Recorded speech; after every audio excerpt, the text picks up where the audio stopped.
नमस्कार महाराष्ट्रातील माझ्या सर्व अभिप्रेताधारक बंधू आणि भगिनींनो, सर्वांना श्री स्वामी समर्थ. पवित्र पोर्टल शिक्षक भरती 2025-26 या भरतीमध्ये महाराष्ट्रातील जास्तीत जास्त शिक्षक त्या ठिकाणी शिक्षक म्हणून रुजू होणार आहेत. पण शिक्षक म्हणून रुजू झाल्यानंतर सगळ्यात महत्वाचं अंतिम सत्य, ज्या ठिकाणी तुमचा पगार येऊन थांबतो आणि खऱ्या अर्थानं तुमच्या नोकरीची सुरुवात होते, आणि त्यासाठी सगळ्यात महत्वाची गोष्ट लागते शालार्थ आयडी.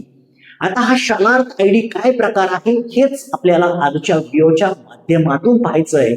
खऱ्या अर्थानं आपण जर पाहिलं तर ज्या वेळेसला तुम्ही नोकरीला लागता त्यावेळेसला तुम्हाला शासनाकडून एक आयडी दिला जातो. त्या आयडीला म्हणतात शालार्थ आयडी. आता शालार्थ आयडी कसा जनरेट होतो? जे पोर्टलवरचे शिक्षक आहेत त्यांच्यासाठी ही मी खूप महत्वाची माहिती शेअर करतोय. हे लक्षात ठेवा, ज्या वेळेसला तुम्ही शिक्षण सेवक म्हणून, तुमच्या नशिबाने जर शिक्षण सेवक रद्द झालं तर चांगलीच गोष्ट आहे, पण तुम्ही जर शिक्षण सेवक म्हणून एखाद्या संस्थेमध्ये लागले किंवा शिक्षक म्हणून जरी लागले तर नेहमी लक्षात ठेवा, जॉईनिंगची तुम्हाला डेट दिली जाईल. पहा किती सोपं आहे, खूप सोपी प्रोसिजर आहे. जॉईनिंगची डेट दिली जाईल तुम्हाला शाळेमध्ये, आणि जॉईनिंगची डेट एक्झाम्पल तुम्हाला जॉईनिंगची डेट दिली, साधारणतः 16 ऑगस्ट ही तुम्हाला डेट मिळालेली आहे असं आपण कन्सिडर करूया. 16 ऑगस्ट 2026 ही तुमची जॉईनिंगची डेट आहे असं आपण कन्सिडर करूया. आणि मग ज्या वेळेसला तुम्ही शाळेवरती जाता, शाळेमध्ये गेल्यावरती जसं तुमचं लॉग इन आहे, लक्षात ठेवा, जसं तुमचं लॉग इन आहे, जसं आपलं कॅन्डिडेटचं लॉग इन आहे, सेम लॉग इन हे स्कूलचं म्हणजे शाळेचं देखील असतं. लक्षात ठेवा, तुमच्या माहितीसाठी सांगतो, सेम लॉग इन हे शाळेचं असतं, कॉलेजचं असतं. आणि त्या लॉग इन वरती पहा, म्हणजे तुमची निवड ज्या वेळेस तुम्हाला जॉईनिंगची डेट येते, जॉईनिंगची डेट येण्याच्या आधी तुमची DYD प्रक्रिया म्हणजे डिस्ट्रिक्ट एज्युकेशन ऑफिसर लेवलला तुमच्या संपूर्ण कागदपत्रांची तपासणी केली जाते.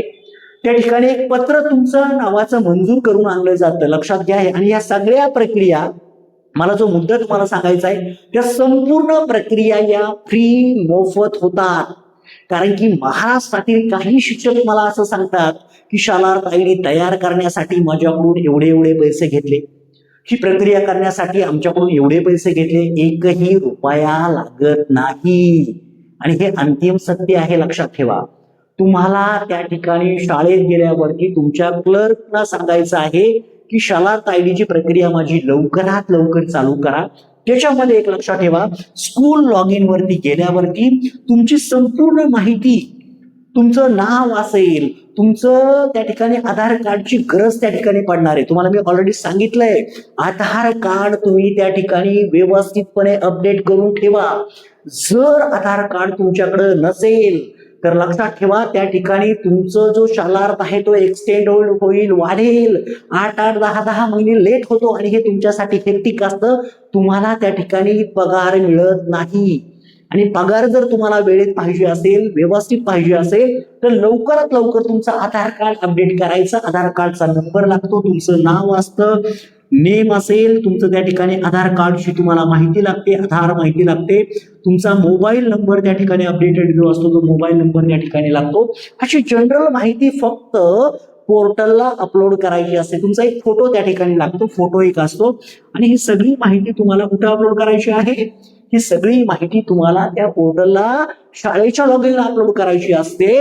आणि तुमच्या माहितीसाठी सांगतो, आमचा स्वतःचा जो शालार्थ आयडी आहे अगदी काही तासांमध्ये जनरेट होतो. लक्षात ठेवा, काही तासात म्हटल्या माझ्या बंधू आणि भगिनींनो, मी काय बोलतोय, काही तासांत तुमचा लॉग इन त्या ठिकाणी शालार्थ आयडी जनरेट होतो. ही तुमच्यासाठी सगळ्यात महत्वाची.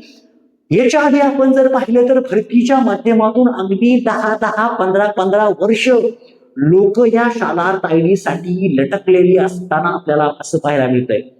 आणि हा शालार्थ आयडी शासनाने एवढं सोपं केलंय की तुम्ही ही माहिती भरल्यावरती अगदी काही तासांमध्ये तुमचा शालार्थ हा पोर्टलला अपलोड होतो, नवीन तुम्हाला मिळतो त्या ठिकाणी तुमच्या नावाने. म्हणजे त्या ठिकाणी आपण जर पाहिलं तर जे काय असेल तुमचं, थोडक्यात माझं SCMK आहे, SCMK असेल म्हणजे DED, त्याची स्टार्टिंग असते. म्हणजे आता जर पाहिलं तर थोडक्यात तुम्हाला सांगतो, मी ज्युनियर कॉलेजला आहे तर माझी स्टार्टिंग आहे 05 DED SMK आणि मग इथे आहे 19 असं म्हणजे दिलेलं आहे त्यांनी 92 असं दाखवलंय 9202 वगैरे असतं. म्हणजे अशा पद्धतीचा हा तुमचा शालार्थ आयडी असतो.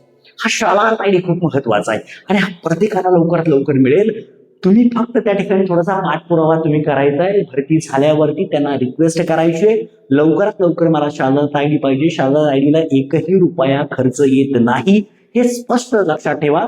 अजून याच्याबद्दल काही तुम्हाला डाऊट असेल, काही तुम्हाला विचारायचं असेल तर बिनधास्त या व्हिडिओच्या डिस्क्रिप्शन बॉक्समध्ये नक्की तुम्ही कमेंट करू शकता. सर्वांचं काम या भरतीमधून व्हावं यासाठी सगळ्यांना शुभेच्छा आहेत. Thank you so much. All the best.